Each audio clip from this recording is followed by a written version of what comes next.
Halo teman-teman semua, kembali lagi dengan saya Lashelina di channel TV Mandarin. Oke, di video kali ini saya ingin men-sharing prediksi ramalan 12 show di tahun 2022. Asmara Shokuda di tahun 2022. Ramalan jodoh Shokuda di tahun 2022 mengatakan bahwa bagi yang masih lajang, tahun ini mereka akan menemukan calon kekasih. Wow, congratulations ya. Anda harus terbuka untuk menerima hal yang baru.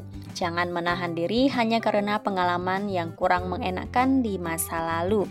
Bagi yang sudah berkeluarga, sering-seringlah berkomunikasi bersama pasangan. Jangan membawa pulang masalah di tempat kerja ke rumah, oke? Selingkuhan akan merusak keharmonisan dalam kehidupan pernikahan. Anda harus berhati-hati dalam menjaga hubungan pernikahan yang sudah dibangun dengan susah payah. Ingat itu ya guys. Karir Shokuda di tahun 2022. Pada tahun 2022 akan ada potensi konflik, beberapa rintangan, serta sedikit kemunduran. Tetaplah berkonsentrasi pada rencana atau goals Anda. Namun menjelang pertengahan tahun, situasi perlahan akan berubah membaik dengan potensi mendapat promosi atau kenaikan gaji. Pada pertengahan tahun, karir dan usaha diprediksi mulai menanjak dan mulai memberi keuntungan. Cobalah menginvestasikan sejumlah uang di saham-saham yang low risk ya atau resiko yang rendah. Tahun ini cukup menjanjikan untuk investasi, namun jangan bermain dengan proyek-proyek spekulatif.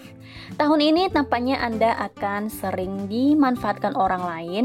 Anda yang kerja namun orang lain yang mendapatkan manfaat. Jadi so pikirkan cara-cara supaya tidak dimanfaatkan orang lain ya guys. Keuangan Shokuda tahun 2022.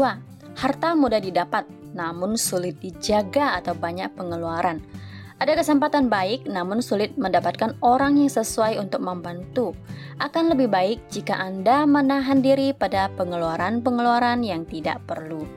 So, bagi yang bershokuda harus bisa membedakan di mana itu kebutuhan dan di mana itu keinginan, oke? Kesehatan Shokuda tahun 2022. Sementara untuk kesehatan di tahun 2022, Anda tidak perlu terlalu khawatir tentang ini.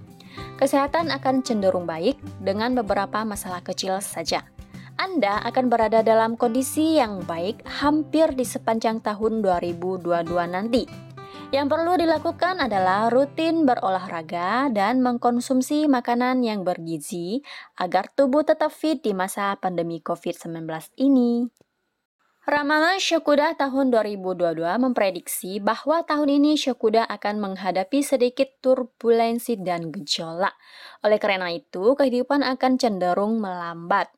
Tahun ini tampaknya Anda akan sering dimanfaatkan orang lain. Anda yang bekerja namun orang lain yang mendapatkan manfaat.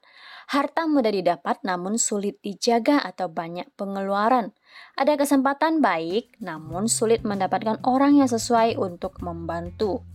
Di tahun 2022 ini akan ada potensi konflik, beberapa rintangan serta sedikit kemunduran. Tetaplah berkonsentrasi pada rencana atau goals Anda. Namun, menjelang pertengahan tahun, situasi perlahan akan berubah membaik. Pada pertengahan tahun, karir dan usaha akan menanjak dan mulai memberi keuntungan.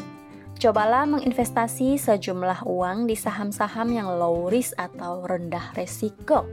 Tahun ini cukup menjanjikan untuk investasi, namun jangan bermain dengan proyek-proyek yang spekulatif ya guys. Perselingkuhan akan merusak keharmonisan dalam kehidupan pernikahan. Anda harus berhati-hati dalam menjaga hubungan pernikahan yang sudah dibangun dengan susah payah. Kesehatan akan cenderung baik dengan beberapa masalah kecil saja. Kuda adalah show ketujuh dalam astrologi Cina. Seperti kuda liar, orang-orang yang terlahir di tahun kuda cenderung energik, suka hal-hal yang aktif seperti bepergian, dan mencoba hal-hal baru. Pemilik show kuda juga dikatakan mudah bersahabat, berjiwa sosial, karismatik, tapi tidak sabaran dan sulit diatur atau dikekang. Ibaratnya tuh keras kepala ya guys. Nah, itulah prediksi ramalan tahun 2022 ya teman-teman. Bagi yang mau percaya ya silakan percaya, mau nggak percaya ya udah silakan nggak usah percaya, nggak ada pemaksaan. Dan ini juga hanya sebuah prediksi ramalan. Jangan terlalu dipikirin, jangan terlalu dimasukin ke dalam hati, dan teruslah menjadi orang yang baik, menjadi orang yang punya tujuan hidup, dan tidak tergantung kepada ramalan-ramalan. Oke, akhir kata saya akan mendoakan semoga semuanya dapat selalu sehat dan bahagia terus berkelimpahan rezekinya. Sampai jumpa di video saya selanjutnya. Bye-bye.